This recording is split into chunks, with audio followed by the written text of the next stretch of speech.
Attention, your paradigm is about to shift at the intersection of fact and reason.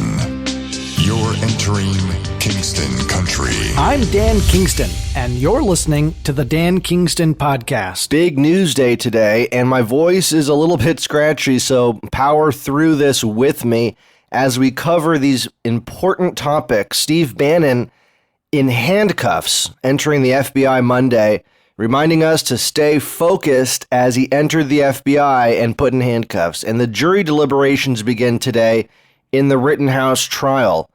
Really bizarre closing arguments. Did you see the prosecutor, especially bizarre, pointing an AR-15 at jury members, bringing up a clip from a Patrick Swayze movie?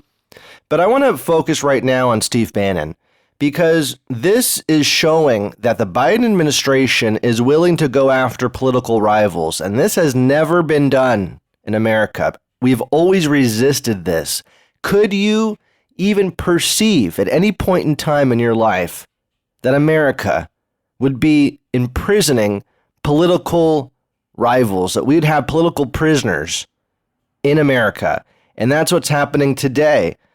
With Steve Bannon being persecuted like this and opening the door also to future administrations, because nobody thinks about what's down the road. Nobody thinks about the unintended consequences. Especially not the Democrats, not the far left. That goes against everything that they believe. It goes against their ideology to think in the future. Because if they actually think about the future, they realize they can't afford any of the programs they're paying for today. So, political rivals in America, political prisoners in America, down the road, what does that mean for future administrations that are going to be targeted? Every president will just target the last one, and now we're no different than the other countries that struggle with political instability, going after people just because they believe differently. Because you have a different idea, now you're a target. That's what this is signaling. And why was he put in handcuffs? Because he was released. He was released the same day. And all this is over a misdemeanor. Do you realize that? It's kind of crazy when you think about all the theater that's going into this, putting him in handcuffs and having a grand jury indictment over a misdemeanor with a potential penalty of $100, could be up to $1,000. I guess it carries with it a 1-year sentence, possibly 2 years for each count. But he's not going to see a prison. If he does, then we are going down a dark, dark road in this country. And I don't think Steve Bannon has gone down without a fight. I know that for a fact. Now, when he says, quote, "I want you guys to stay focused, stay on message," I take that to heart. Now, I'm going to tell you something, and I'm not saying it to pat myself on the back, okay? But Steve Bannon, I know for a fact, has listened to this show. And again, when he says, "I want you guys to stay focused," I'm going to stay on focus. We're going to focus on this administration going after their political rivals and shine a spotlight on it in defense of liberty, in defense of the First Amendment. We're going to go after the crazy absurdity of using the Justice Department as Biden's personal goon squad. For instance, going after pursuing Ashley Biden's diary. The president's daughter, she has a diary, using the Justice Department as a goon squad to go after political rivals. And with the jury deliberations beginning, this could happen fast. Nobody knows exactly. It could happen same day. Sometimes juries take a long time, right? And sometimes they can't agree at all. But whatever happens, there's going to be riots. That's for sure. I think, weren't the riots in Kenosha in reaction to another kind of event? It's a cycle.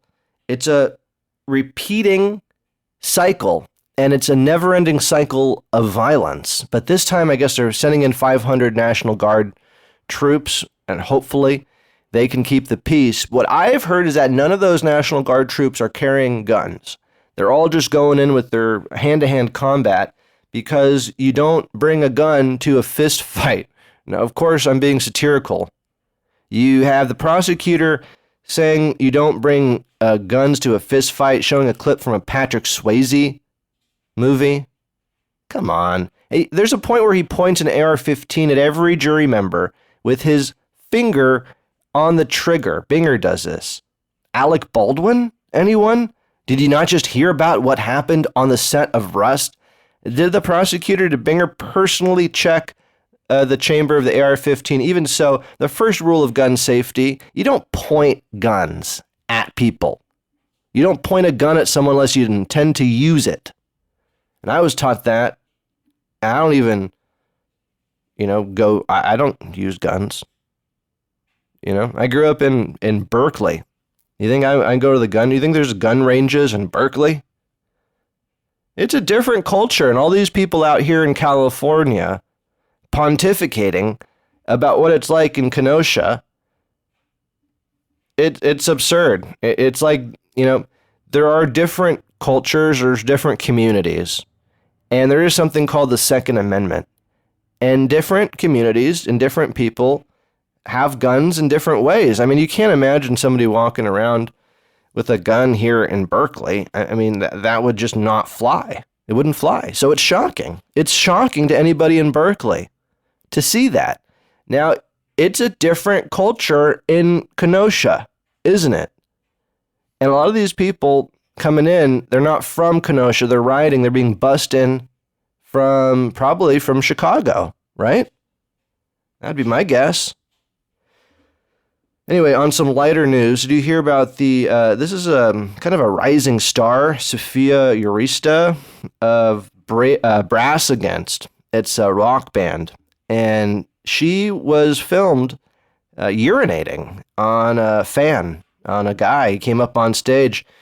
There's video of it. It's shocking. It's disgusting. And it's kind of, coming after the Travis Scott incident. It just shows how these performers look at their concert goers, they look at their patrons or their fans as like nothing, like they're nothing.